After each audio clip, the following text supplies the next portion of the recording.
신약성경 로마서에 있는 말씀입니다. 로마서 10장 9절부터 10절까지의 말씀입니다. 신약성경 253쪽에 있는 로마서 10장 9절에서 10절까지의 말씀을 제가 읽어드리도록 하겠습니다. 내가 만일 내 입으로 예수를 주로 시인하며 또 하나님께서 그를 죽은 자 가운데서 살리신 것을 내 마음에 믿으면 구원을 받으리라. 사람이 마음으로 믿어 의에 이르고 입으로 시인하여 구원에 이르느니라. 아멘. 네, 이 시간 우리 이종호 장로님 나오셔서 신앙의 전환점에 대하여 란 제목으로 말씀 전해 주실 때 그 은혜 받으시길 바랍니다.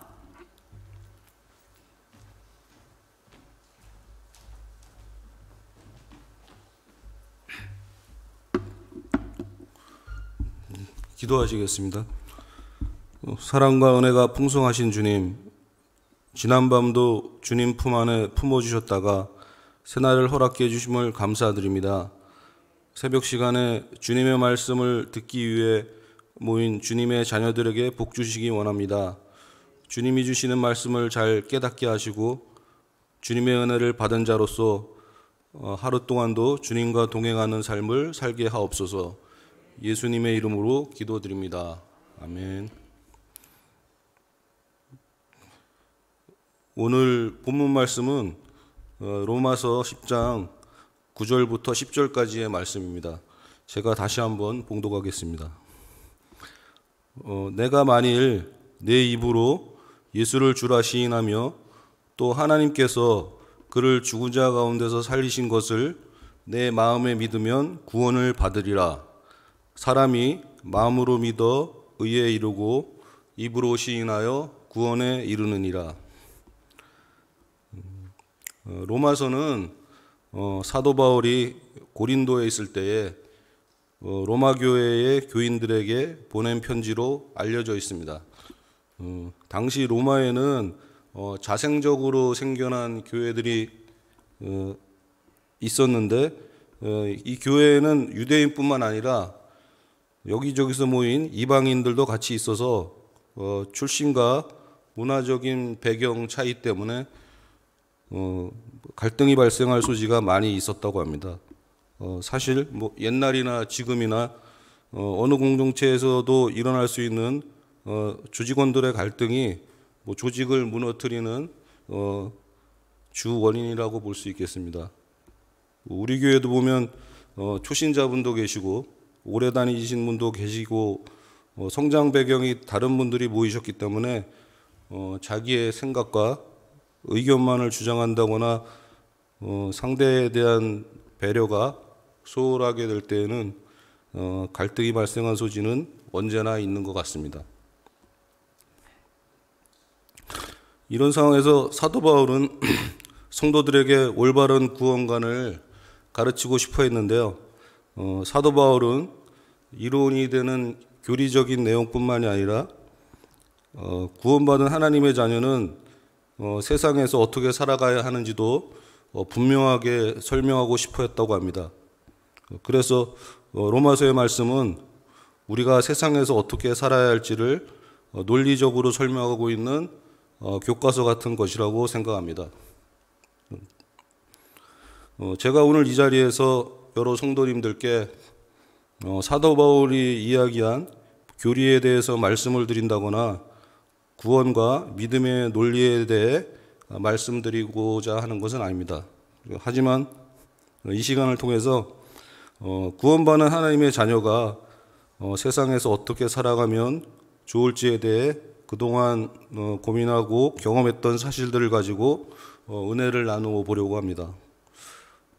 제가 92년 2월에 취직을 했으니까 올해로 직장 생활을 한 지 만 30년이 지났더라고요. 돌이켜보니까 살아오면서 직장 생활을 포함해서 몇 번의 신앙의 전환점들이 있었습니다. 그것에 대해서 말씀을 나눠보도록 하겠습니다. 그 전에 먼저 로마서의 내용에 대해 잠깐 말씀을 드리면 12장부터 15장까지에서 바울 사도는 하나님의 자녀는 어떻게 해야 한다라고 말씀하고 있습니다. 길지 않은 내용이니까 후에 시간이 되시면 다시 한번 정독해 보시기를 권고드립니다. 요즘 주일에 담임 목사님께서 그 모세가 가나안 입성을 앞두고 이스라엘 백성에게 당부한 내용인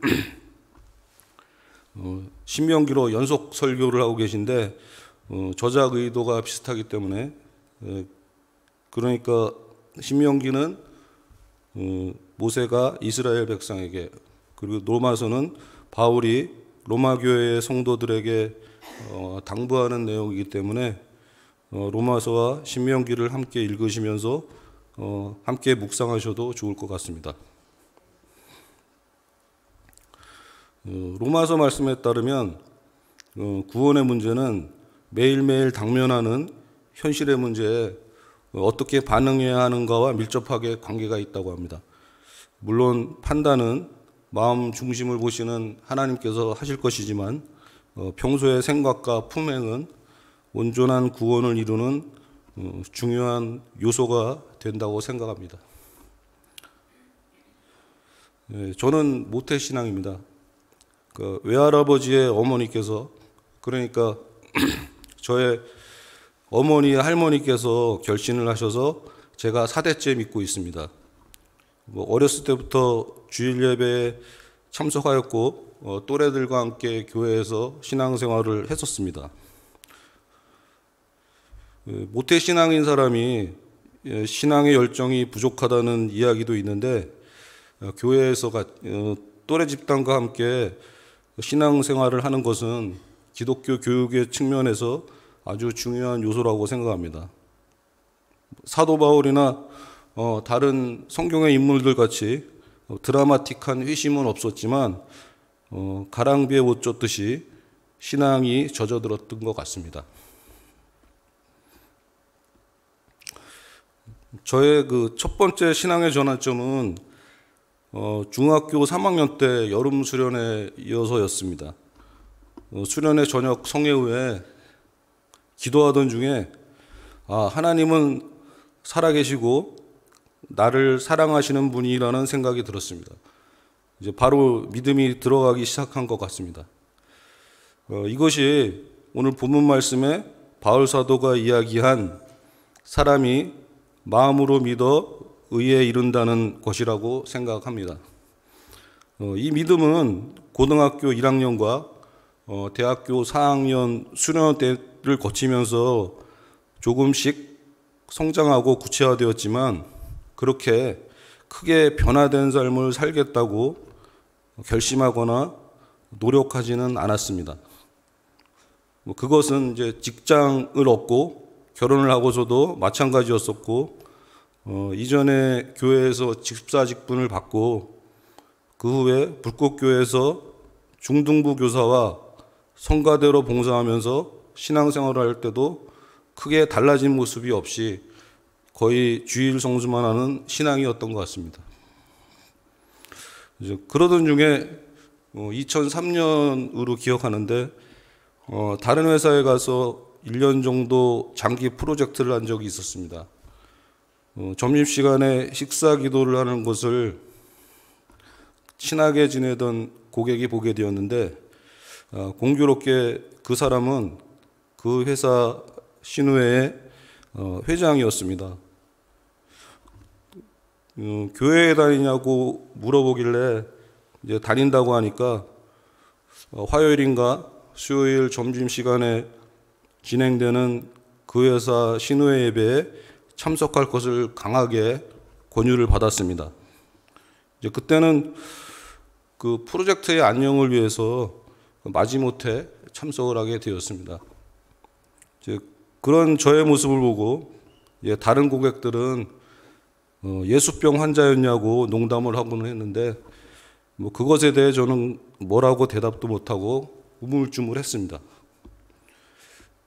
참 다른 고상한 표현도 있는데 그 회사에서는 크리스찬을 예수병 환자라고 부르는 것 같았습니다.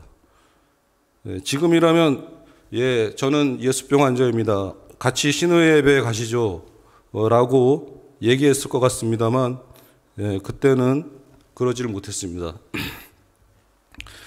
그러고 보니까 저는 학교 생활과 직장 생활을 하는 동안에 친한 사람 말고는 예수를 믿는다거나 교회에 다닌다는 것을 드러내거나 먼저 이야기한 적이 없었습니다. 드러내는 것은 고사하고 이제 죄악된 모습이 보이게 될까봐 숨기고 다녔다고 하는 것이 맞을 것 같습니다.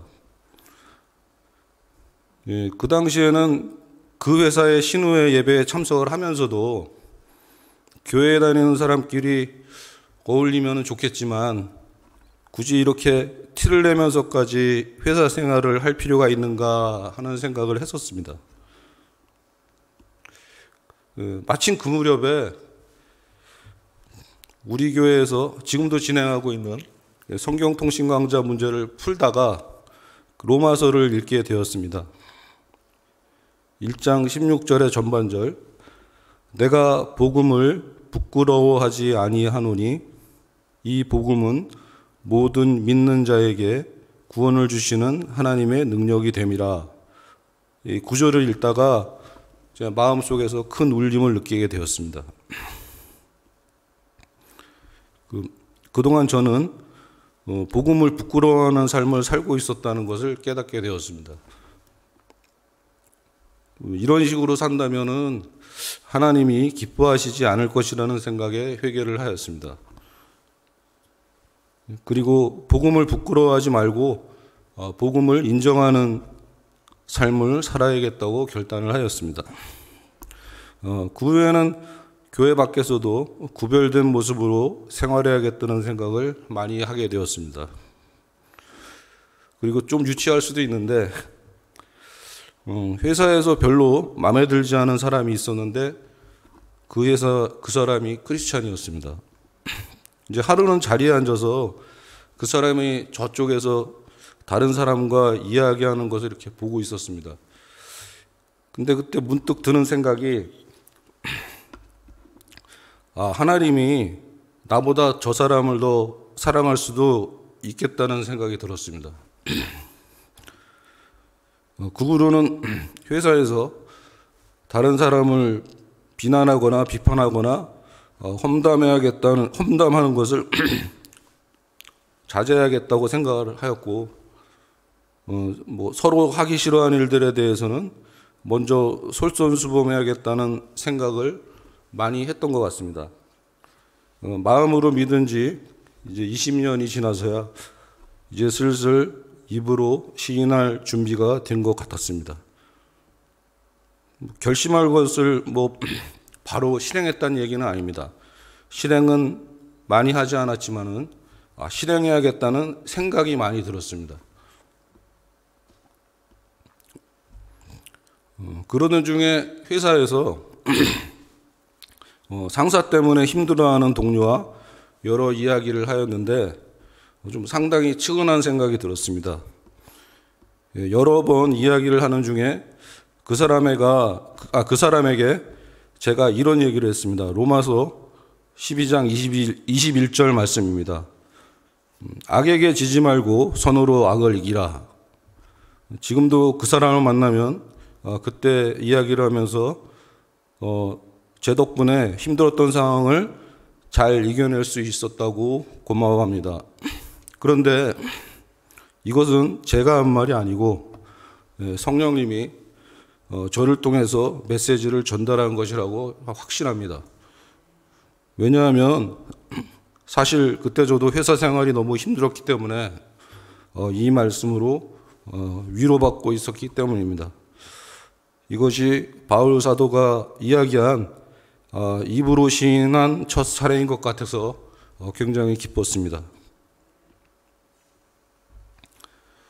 하루가 24시간인데요. 24시간 중에서 9시간 이상을 직장에 있으니까 어떻게 보면 인생의 3분의 1 이상을 직장에서 보낸다는 이야기가 될 수 있습니다. 자는 시간을 빼면 아마 가정에 있는 시간보다 훨씬 많을 겁니다. 그런데 인생의 3분의 1을 지옥처럼 힘들게 지낸다는 것은 하나님의 뜻은 아니라고 생각합니다. 하나님은 가정과 교회가 천국처럼 되기를 기대하신다고 하는데 직장도 마찬가지일 것이라는 생각을 하였습니다. 그래서 이전에 다른 회사에서 경험했던 신우회가 힘들고 고난의 연속인 회사 생활을 개선할 수 있는 좋은 방법이 아닌가 하고 생각하고 있었습니다. 그런데 이야기를 나누어 보니까 감사하게도 주변에 친분이 있는 몇 사람도 저와 같은 생각을 하고 있었습니다. 그렇더라도 아무것도 없는 상황에서 신우회를 설립한다는 것은 쉽지 않은 일이고 엄두가 나지 않는 일이었습니다. 근데 때에 맞춰서 하나님이 돕는 사람을 보내주셨습니다.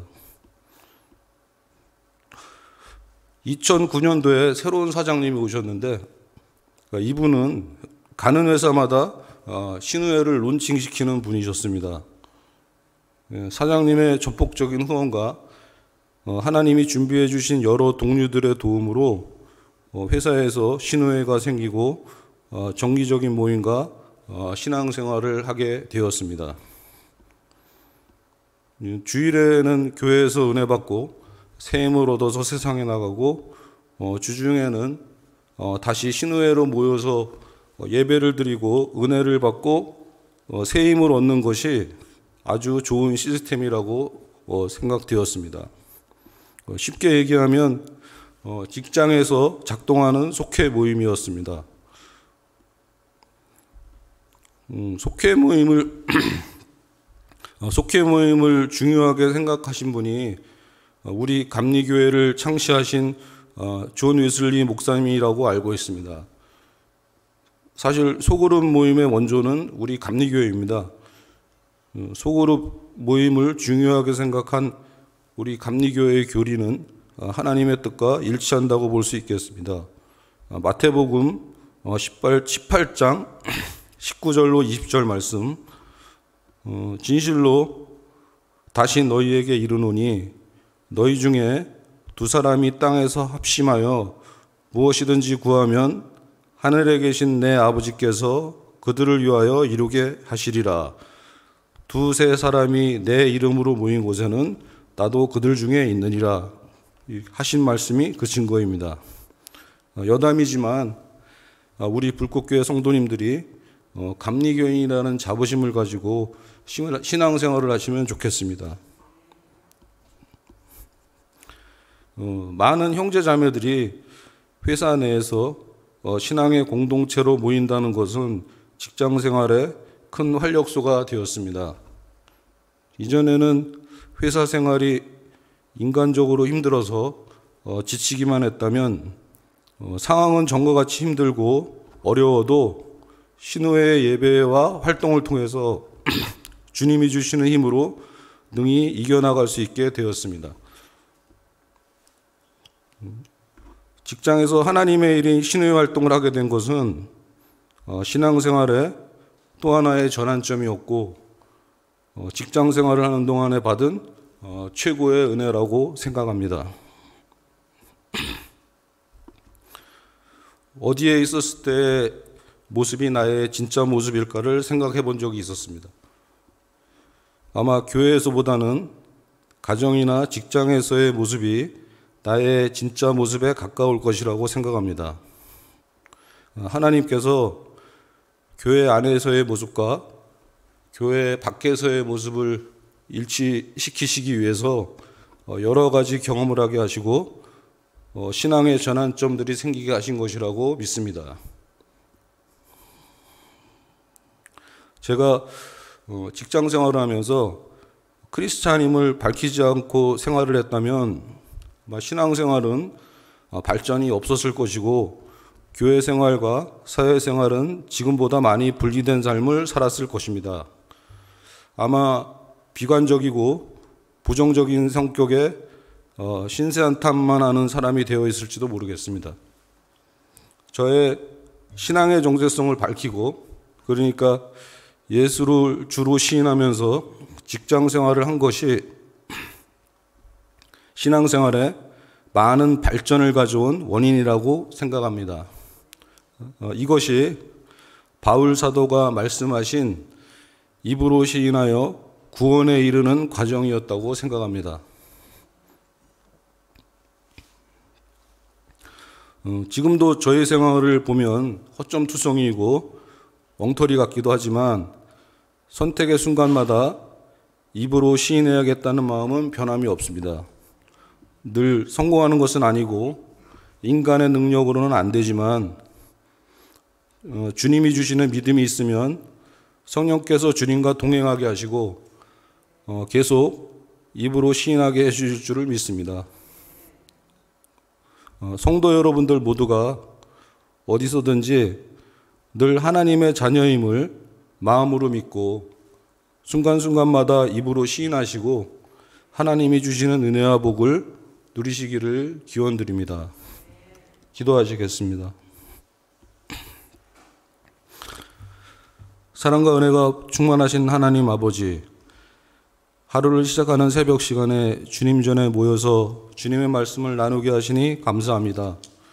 저희들이 이 세상에 살면서 주님을 입으로 시인하는 삶에 하시고 늘 주님과 동행하게 하여 주시옵소서. 특별히 주님 전에 드리는 예물이 있습니다. 1,000번째 예물, 감사로 드리는 예물이 있습니다. 감사함으로 드린 예물을 받아주시고 예물과 같이 드리는 소망의 기도를 들으시기 원합니다. 주 뜻 안에서 저희의 소망을 이루어 주실 줄 믿습니다. 오늘 드린 예물이 주님의 일을 위하여 잘 쓰여지도록 은혜 내려 주시옵소서. 예수님의 이름으로 기도드립니다.